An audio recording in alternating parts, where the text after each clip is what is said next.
જય શ્રી કૃષ્ણ. મારી આ ગુજરાતી ચેનલમાં તમારા બધાનું હાર્દિક સ્વાગત છે. તો મિત્રો, ભાગ્યમાં લખેલા લેખને કોઈ ભૂસી શકતું નથી, તે થઈને જ રહે છે. તો મિત્રો, તેને સારી રીતે સમજવા માટે આજે હું તમને એક સરસ વાર્તા કહીશ. તેને સાંભળતા પહેલા મિત્રો કમેન્ટમાં જય શ્રી કૃષ્ણ જરૂરથી લખી દેજો, જેથી ભગવાન શ્રી કૃષ્ણની કૃપા હંમેશા તમારા પર બની રહે. થોડા સમય પહેલાની વાત છે. એક ગામમાં એક ગરીબ ખેડૂત રહેતો હતો. પતિ પત્ની વચ્ચે અપાર પ્રેમ હતો, પરંતુ તેઓ ખૂબ જ ગરીબ હતા. તેઓને ઘણી વખત બે ટકમાં ભોજન પણ મળતું ન હતું.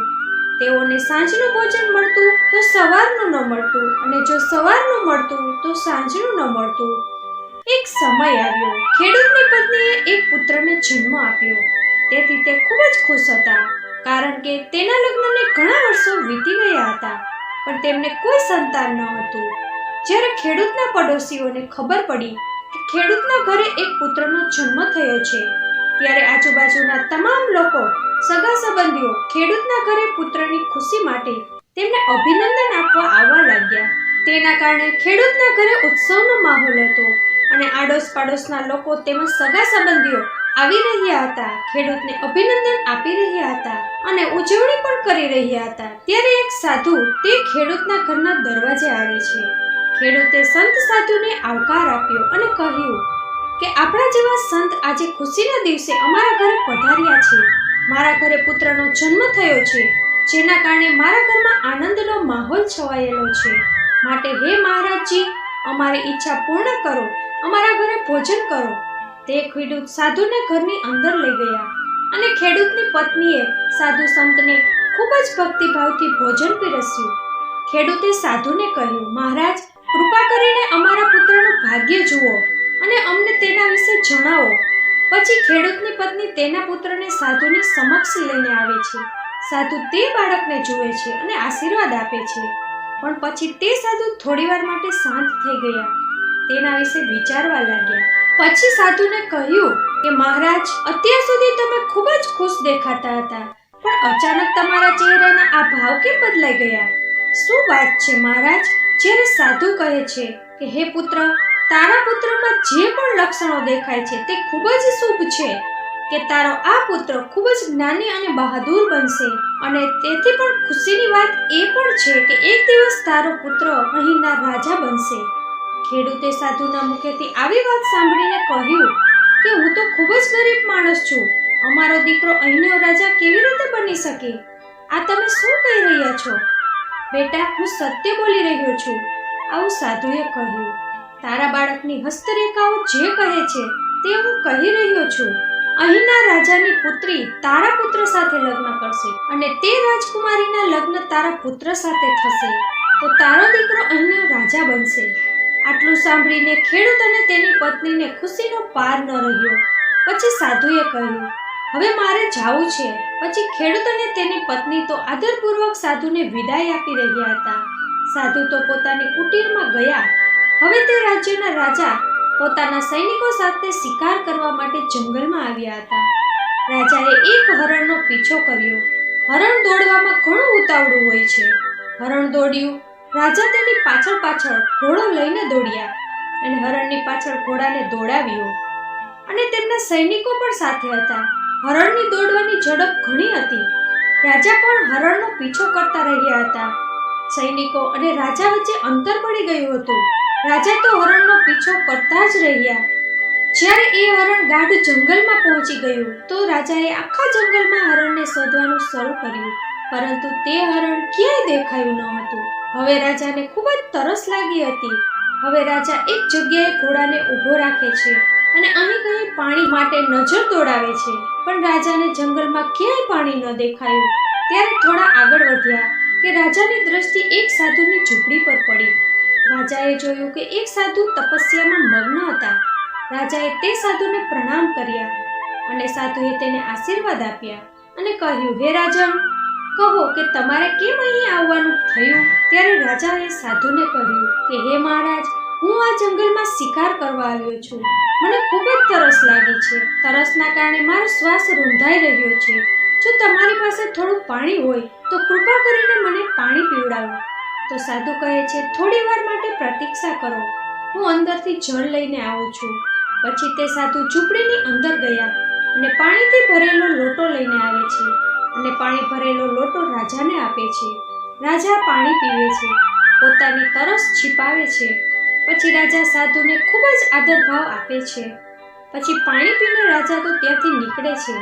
ત્યારે રાજાએ જોયું કે એક ગામ તરફ લોકોનું ટોળું જતું હતું, જે ગામમાં ખેડૂત રહેતો હતો, જ્યાં એક બાળકનો જન્મ થયો હતો. રાજા તરત સાધુ પાસે આવે છે અને સાધુને પૂછે છે કે મહારાજ, આ બધી ભીડ ક્યાં જઈ રહી છે? ત્યારે સાધુ કહે છે કે હે રાજા, આ નગરમાં એક ગરીબ ખેડૂત રહે છે, જેના ઘરે એક પુત્રનો જન્મ થયો છે. તે બધા લોકો એ બાળકને આશીર્વાદ આપવા જાય છે અને એના દર્શન કરવા જાય છે. તો રાજાએ પૂછ્યું કે સાધુ મહારાજ, તે બાળકમાં એવું તો શું છે? તો સાધુ કહે છે, બાળકના હાથ ઉપર એક નિશાન છે, જે દર્શાવે છે કે બાળક એક દિવસ અહીંનો રાજા બનશે. રાજા કહે છે, હું અહીંનો રાજા છું, તો તે ગરીબ પરિવારનો છોકરો કેવી રીતે રાજા બની શકે? હું આવું ક્યારેય નહીં થવા દઉં. ત્યારે સાધુ કહે છે કે રાજન, આ દુનિયામાં કોઈ કોઈને રાજા કે ગરીબ બનાવી શકતું નથી. આ બધા તો ભાગ્યના ખેલ છે. બનાવવા વાળો અને બગાડવા વાળો બીજો જ કોઈક છે. અને જ્યાં સુધી તે ખેડૂતના પુત્રની રાજા બનવાની વાત છે, તો હું તમને જણાવી દઉં કે આજથી 15 વર્ષ પછી તે ખેડૂતના પુત્રના વિવાહ તમારી પુત્રી સાથે થશે અને તે રાજા બનશે. સાધુની વાત સાંભળીને રાજા ખુશ પણ હતા અને દુઃખી પણ હતા, કારણ કે રાજાના ઘરે આજ સુધી કોઈ સંતાન ન હતું. તો રાજાએ વિચાર કર્યો કે અમારા ઘરે પુત્રીનો જન્મ થશે તો હું પિતા બનીશ અને લોકો મને વાંજ્યો તો નહીં જ કહે. આથી રાજા ખૂબ જ ખુશ થતા હતા અને દુઃખી એટલા માટે હતા કે મારી પુત્રીના વિવાહ આ ગરીબ ખેડૂતના પુત્ર સાથે કેવી રીતે થશે? ત્યારે રાજાએ સાધુને પૂછ્યું, મારે પુત્રી પણ નથી, તો મારી પુત્રીના લગ્ન તે ખેડૂતના પુત્ર સાથે કેવી રીતે થશે? ત્યારે સાધુએ કહ્યું કે હે રાજા, તમે ચિંતા ન કરો, આજથી 1 વર્ષ પછી તમારા ઘરે એક પુત્રીનો જન્મ થશે અને તમે પિતા બનશો. ત્યારે રાજા કહે છે કે હું માની લઉં કે 1 વર્ષ પછી હું એક પુત્રીનો પિતા બનીશ, પણ શું તમે જાણો છો કે હું મારી પુત્રીના વિવાહ એ ખેડૂતના દીકરા સાથે ક્યારેય નહીં કરું? આવું તો ક્યારેય ના બની શકે. ત્યારે સાધુ કહે છે કે રાજા, આવું હું નથી કહેતો, પણ તે બાળકની હસ્તરેખા કહે છે. તેના ભાગ્યમાં આવું લખેલું છે. તેના ભાગ્યને કોઈ મિટાવી શકતું નથી.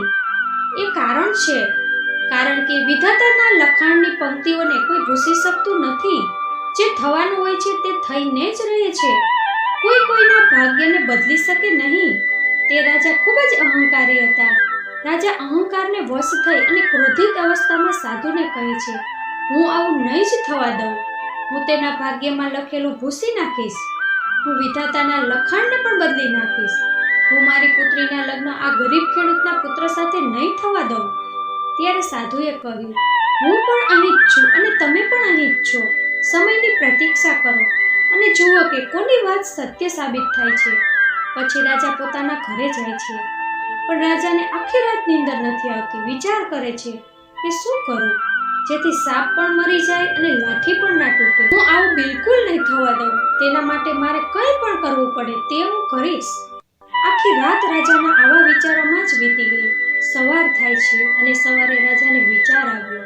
રાજા વિચાર કરે છે કે કેમ ના હું વેશ પલટો કરી અને તે ખેડૂતના ઘરે જાઉં. કોઈક રીતે તે ખેડૂતના પુત્રને લઈને તેને મારી નાખીશ. રાજા બ્રાહ્મણનો વેશ ધારણ કરીને તે ખેડૂતના ગામ તરફ જાય છે. રાજાએ ત્યાંના લોકોને ખેડૂતના ઘરનું સરનામું પૂછ્યું. પછી જ્યારે રાજા ખેડૂતના ઘરે પહોંચે છે, ત્યારે તેમણે કોઈ વ્યક્તિના માધ્યમથી ખેડૂતને સંદેશો મોકલ્યો અને કહ્યું કે ખેડૂતને જઈને કહો, એક બ્રાહ્મણ તમને મળવા આવ્યો છે. જ્યારે ખેડૂતને ખબર પડી કે બ્રાહ્મણ તેને મળવા આવ્યા છે, તો ખેડૂત તો દોડતો દોડતો આવ્યો અને બ્રાહ્મણને પોતાના ઘરની અંદર લઈ ગયો. બ્રાહ્મણનો આદર સત્કાર કર્યો. ત્યારે બ્રાહ્મણના રૂપમાં આવેલા રાજાએ કહ્યું કે મેં સાંભળ્યું છે કે તમારા ઘરે પુત્રનો જન્મ થયો છે. ત્યારે ખેડૂતે કહ્યું કે હા, આ વાત સાચી છે. પછી બ્રાહ્મણ કહે છે કે તમારા પુત્રના તમામ લક્ષણો ભલે શુભ છે, પરંતુ એક અશુભ લક્ષણ છે. ત્યારે ખેડૂતે કહ્યું કે તમે કહો કે મારા પુત્રમાં શું અશુભ લક્ષણ છે. ત્યારે બ્રાહ્મણના વેશમાં કે તમારો પુત્ર જો તમારા ઘરે મોટો થશે તો તમારો પુત્ર મૃત્યુ પામશે. આટલું સાંભળીને ખેડૂત રડવા લાગ્યો અને બોલ્યો કે હે બ્રાહ્મણ દેવતા, તમે આ શું વાત કરી રહ્યા છો? હવે હું શું કરું? ત્યારે બ્રાહ્મણના રૂપમાં આવેલા રાજાએ કહ્યું કે હું તમને એક ઉપાય જણાવું. આ બાળકને 15 વર્ષ સુધી બીજે ઉછેરવો પડશે, તો જ તમે તમારા પુત્રને બચાવી શકશો. જો તમે રાજી ખુશીથી કહેતા હોય તો હું તમારા પુત્રને લઈ જાઉં, તેનું સારી રીતે પાલન પોષણ કરીશ. જ્યારે તમારો પુત્ર 15 વર્ષનો થશે ત્યારે તે લગ્ન માટે લાયક બનશે, ત્યારે હું તમારો પુત્ર તમને પાછો પરત કરીશ. આ એક જ ઉપાય છે, તો જ તમારા પુત્રનું જીવન બચી શકશે. ત્યારે ખેડૂત કહેવા લાગ્યા કે હે બ્રાહ્મણ દેવતા, તમે અમારી સાથે કોઈ છેતરપિંડી તો નહીં કરો ને? અમારો પુત્ર પરત આપી દેશો ને?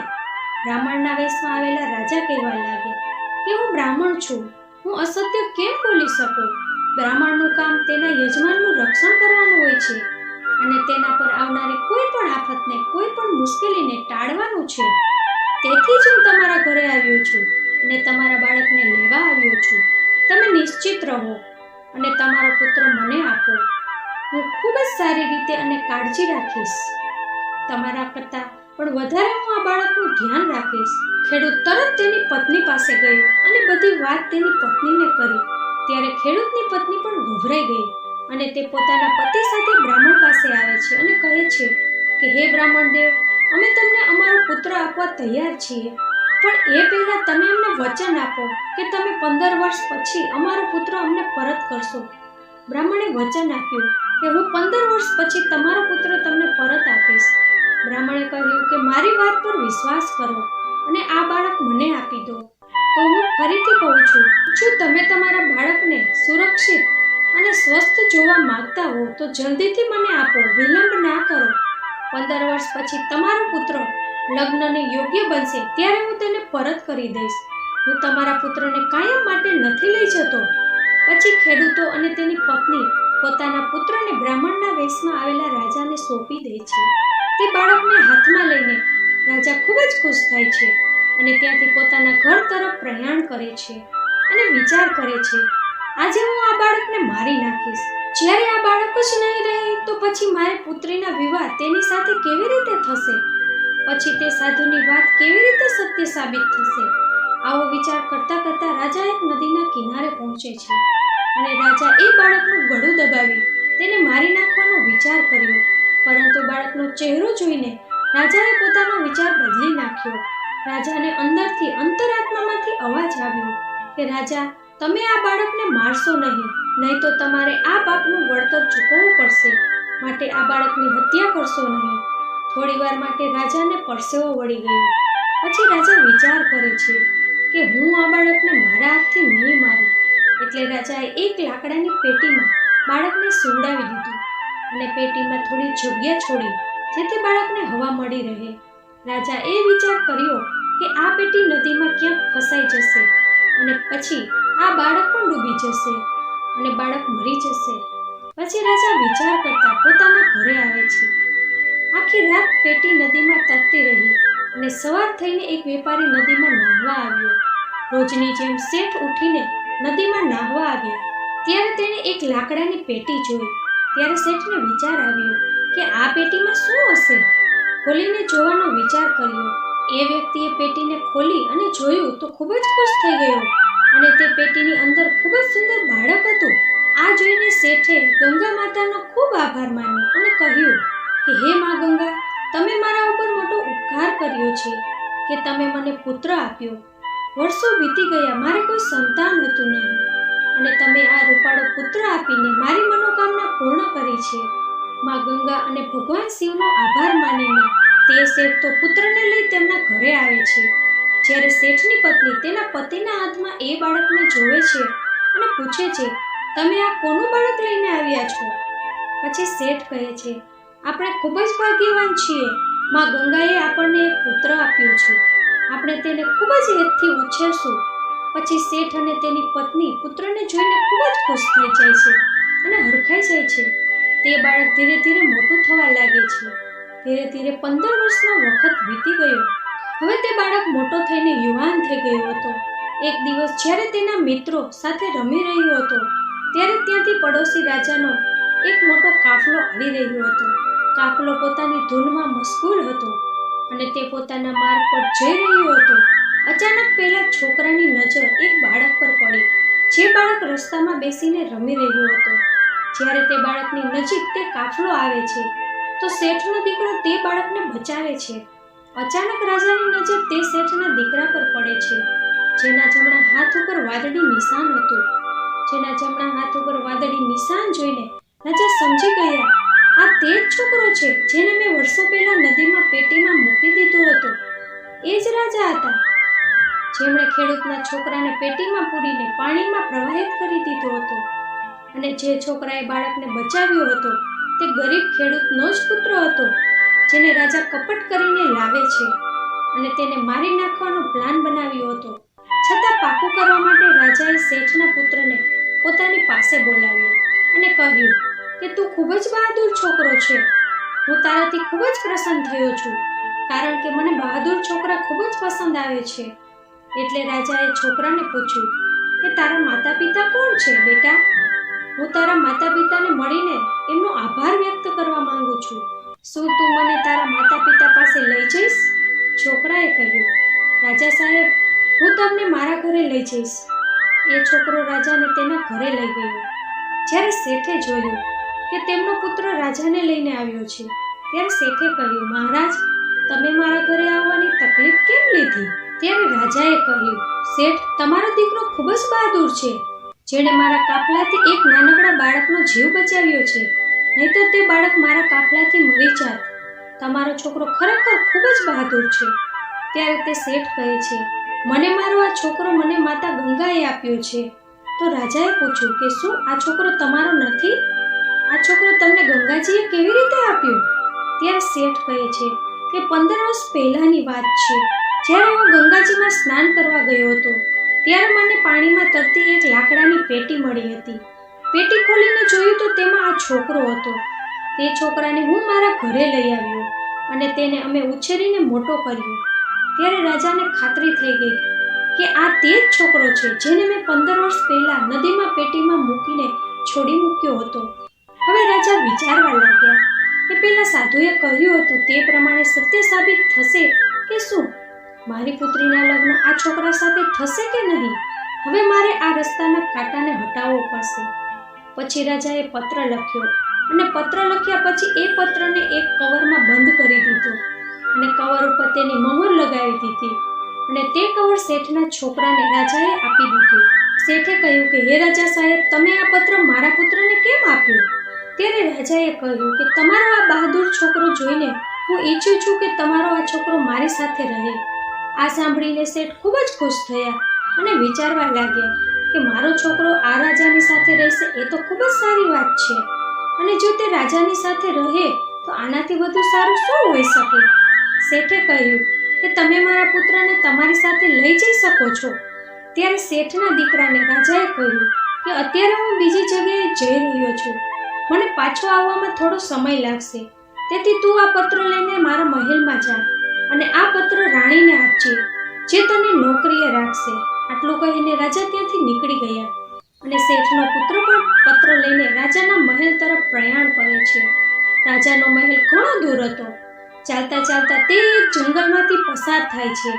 રાતનો સમય વીતી ગયો હતો, તેથી છોકરાએ વિચાર કર્યો કે હવે રાત થવા આવી છે, તેથી રાત્રે ચાલવું સારું નથી.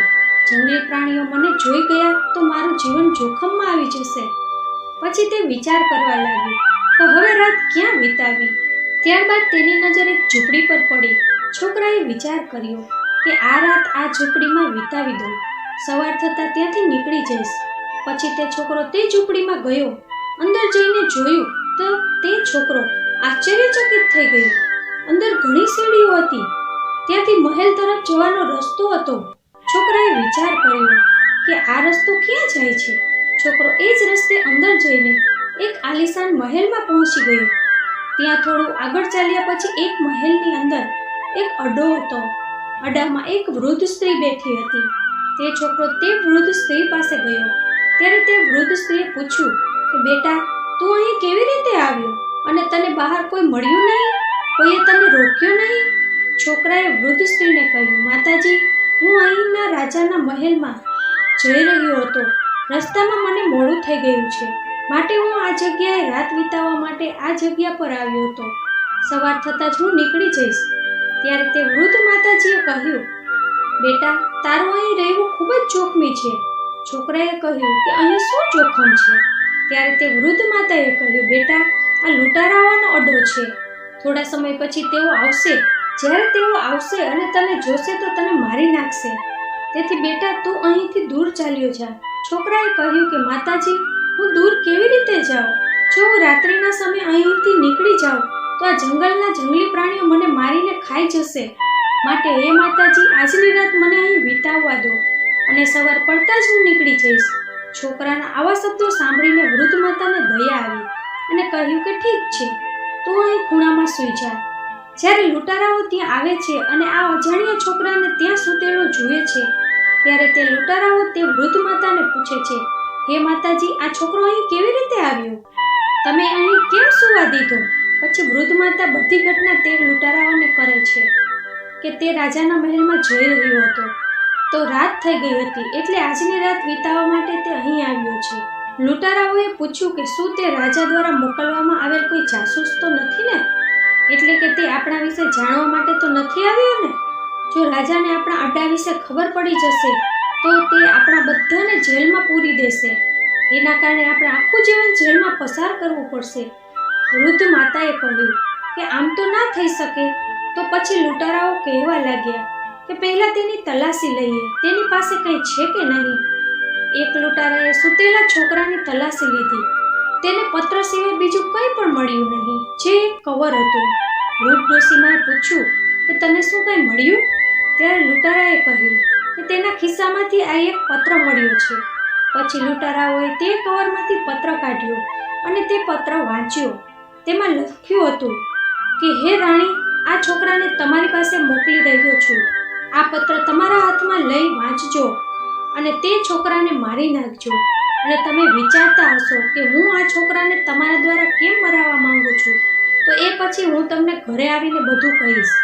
ત્યારે લૂંટારાઓએ વિચાર્યું કે અહીંનો રાજા તો ખૂબ જ દયાહીન છે. તો વૃદ્ધ માતાએ પૂછ્યું કે શું થયું? તે પત્રમાં શું લખ્યું છે? પછી તેણે બધી વાત કહી સંભળાવી અને સ્તબ્ધ થઈ ગયા અને લૂંટારાને કહ્યું કે બેટા, આ તે કેવું ભોળું બાળક છે અને અહીંનો રાજા કેટલો દુષ્ટ છે. તું કામ કર, આ પત્રની જેમ બીજો પત્ર લખ અને તેમાં લખ કે હે રાણી, આ છોકરો ખૂબ જ બહાદુર અને બુદ્ધિશાળી છે. તમે આ છોકરા સાથે હું આવું તે પહેલા આપણી પુત્રીના લગ્ન કરાવી દેજો. તમે વિચારતા હશો કે હું આપણી પુત્રીના લગ્ન આ અજાણ્યા છોકરા સાથે કેમ કરાવવા માંગુ છું. તે આખી હકીકત હું આવીને તમને જણાવીશ. લૂંટારાએ લખેલ પત્રને એ જ કવરમાં બંધ કરી દીધું અને જે કવર ઉપર રાજાના હસ્તાક્ષર હતા તે જ કવર રાખ્યું. અંદરનો પત્ર બદલી નાખ્યો. પછી એ જ છોકરાના ખિસ્સામાં પાછો મૂકી દીધો. જ્યારે સવાર થાય છે ત્યારે વૃદ્ધ માતા કહે છે, બેટા, સવાર થઈ ગઈ છે, હવે તું જ્યાં જવા નીકળ્યો છે ત્યાં જવા નીકળી જા. તે છોકરો વૃદ્ધ માતાનો આભાર માને છે અને ચાલતા ચાલતા આ છોકરો રાજમહેલમાં પહોંચી જાય છે અને તે પત્ર કાઢીને રાણીના હાથમાં આપે છે. જ્યારે રાણીએ તે પત્ર ખોલ્યું અને વાંચ્યું તો તેમાં લખ્યું હતું કે રાણી, આ છોકરો ખૂબ જ બહાદુર અને બુદ્ધિશાળી છે. આપણી પુત્રીને તરત જ તેની સાથે પરણાવી દો. અને તમે વિચારતા હશો કે તમે આ અજાણ્યા છોકરા સાથે આપણી પુત્રીના લગ્ન કેમ કરાવી રહ્યા છો, તો તે બધી હકીકત હું આવીને જણાવીશ. રાણીએ પત્ર વાંચ્યો. કવર ઉપર રાજાની મહોર હતી. પછી રાણીએ તરત જ પંડિતને બોલાવી અને તેની પુત્રીના લગ્ન તે શેઠના દીકરા સાથે કરાવી દીધા, જે ગરીબ ખેડૂતનો પુત્ર હતો. હવે તે છોકરો તે જ રાજમહેલમાં સુખેથી રહેવા લાગ્યો. થોડા દિવસ પછી જ્યારે રાજા રાજમહેલમાં આવે છે અને જોવે છે તો તે છોકરો તેની ગાદી પર બેઠો હતો. તે જોઈને વિચાર કરે છે કે મેં તો તેને મારવા માટે મોકલ્યો હતો, પણ તે તો રાજા બની ગયો છે. આ કેવી રીતે શક્ય બન્યું? મારી રાણી તેને માર્યો કેમ નહીં? એવું લાગે છે કે મારી પુત્રીના વિવાહ પણ તેની સાથે થઈ ગયા છે, તેથી તે મારા સિંહાસન પર બેઠો છે. રાજા ખૂબ જ ક્રોધિત થાય છે અને પોતાની રાણી પાસે જાય છે અને જઈને પૂછે છે કે રાણી, તમે આ શું કર્યું? અરે, મેં તેને મારી નાખવા માટે તમારી પાસે મોકલ્યો હતો. તમે આપણી પુત્રીના લગ્ન તેની સાથે કરાવી દીધા. તમે તેને મારવાના બદલે મારી ગાદી પર બેસાડી દીધું. ત્યારે રાણીએ કહ્યું કે મહારાજ, તમે જૂઠું બોલો છો અને તમે પત્રમાં લખેલું હતું કે તમે આપણી દીકરીના તરત જ એ છોકરા સાથે લગ્ન કરાવી દો. રાજાએ કહ્યું કે પત્ર ક્યાં છે? મારે વાંચવો છે. રાણીએ તે પત્ર આપ્યો. પછી રાજાએ તે પત્ર વાંચ્યો તો તેની અંદર જોઈને ક્રોધ ભભૂકી ઉઠ્યો. રાજા વિચાર કરે છે કે મારી સાથે મોટો વિશ્વાસઘાત થઈ ગયો છે.